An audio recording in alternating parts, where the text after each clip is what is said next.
ان مجلسوں کے لیے اہتمام کرنا، وقت نکالنا، ان کے حاضر ہونا، یہاں رہنا سننا، اپنا کردار سنبھالنے کی کوشش کرنا، یہ سب شاعری الہیہ کی تعظیم میں ہوتا ہے. میں نے ابھی آپ کی خدمت میں کہ یہ مجلسیں بھی شاعری الہیہ ہے، اور ابھی اس سے پہلے میں نے کہا جو اس چیز شاعری الہیہ سے ہوتی ہے وہ کیا ہوتی ہے؟ وہ بندے کو معبود سے قریب.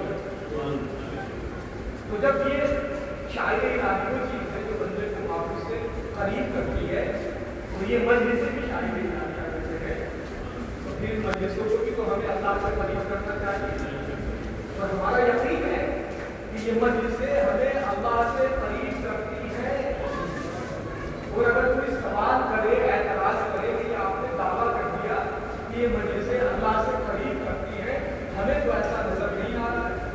ہم تو دیکھ رہے ہیں کہ تعداد میں مجلسیں ہو رہی ہیں، ایک کے بعد دوسری مجلس ہے، دوسری کے بعد تیسری مجلس ہے، ایک وقت نہیں ہوتی ہے دوسری مجلس شروع ہو جاتی ہے. مومن یہاں سے فارغ نہیں ہوتے، دوسری شرکت کے بھی مت رہتے ہیں. تو ہم تو دیکھ رہے ہیں اتنے بڑے پیمانے پر مجالس سے ادا منعقد ہو رہی ہیں، لیکن ہمیں تو لوگ فیلڈ میں زمین کے اوپر اللہ کے زمین کو نظر نہیں آ رہے. وہ سوال کر سکتا ہے، بے شک کر سکتا ہے، کیا بھی ہے. تو ہم ان کی جواب میں عرض کریں گے. قرآن کریم کی ایک آیت ہے، ان الصلاۃ تنہی عن الفحشاء والمنکر، کہ بے شک نماز برائیوں سے روکتی ہے. بے شک نماز برائیوں سے روکتی ہے. کیا یہ حقیقت ہے کہ نہیں ہے؟ بے شک ہے، کیونکہ قرآن میں قرآن کا حق ہے. اللہ نے فرمایا ہے کہ نماز برائیوں سے روکتی ہے.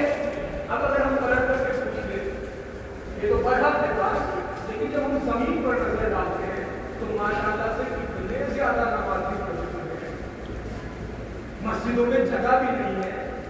بعض جگہوں پر تو جب نماز جماعت کا اہتمام ہوتا ہے تو مسجد میں جگہ کم پڑ جاتی ہے، سڑکوں پر سمجھ جاتی ہے. تو اتنی بڑی تعداد میں نمازی ماشاءاللہ سے موجود ہے، لیکن ہم تو جب زمین پر دیکھتے ہیں تو کیا نظر آتا ہے؟ انسان نماز پڑھ کر کے نکل رہا ہے، ابھی مسجد سے باہر قدم بھی نہیں رکھا، گالی دے دی، کسی پر تہمت لگا دی، کسی کا مذاق اڑا دیا، کسی کا دل دکھا دیا. تو قرآن تو کہہ رہا ہے نماز برائیوں سے روکتی ہے، اور آدمی نماز پڑھ کر نکلا اور بھول گیا، فوراً سے گناہ کرنا شروع. تو آپ کہیں گے مولانا آپ نے سوچ کے شروع نہیں کرتی. ابھی تو ایک ہی سوال تھا کہ یہ مجلسیں اللہ سے قریب